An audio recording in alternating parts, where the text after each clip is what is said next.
Hello YouTube ఫాలోవర్స్కి నమస్తే. నేను మీ ఇమామ్ని alias Haji బాషా.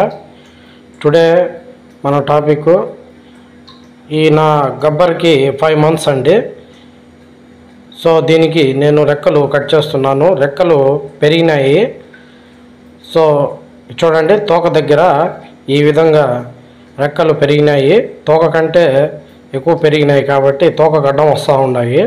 ఖచ్చితంగా నేనైతే కట్ చేసుకుంటున్నాను. చూడండి, ఈ విధంగా కట్ చేసుకోవాలి.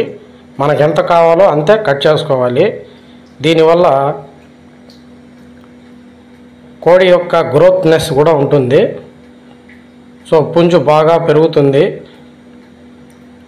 పెరుగుదల అనేది ఈ ఈకలు కూడా తినేస్తూ ఉంటాయండి. అందుకోసం మనం కట్ చేసుకుంటే చాలా మంచిది.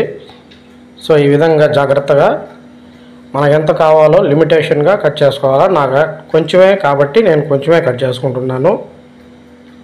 అలాగే చిన్నపిల్లలకు కూడా 20 days తర్వాత నేను కట్ చేశాను.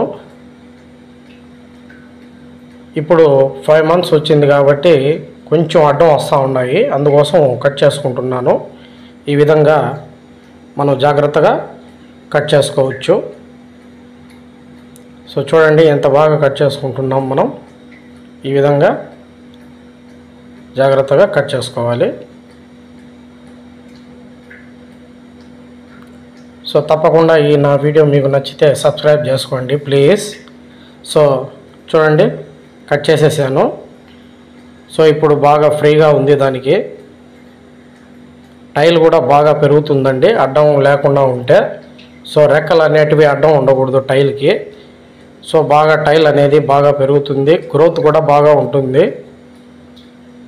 సో మా గబ్బర్ చూడండి 5 months. సో తప్పకుండా సబ్స్క్రైబ్ చేసుకోండి ప్లీజ్.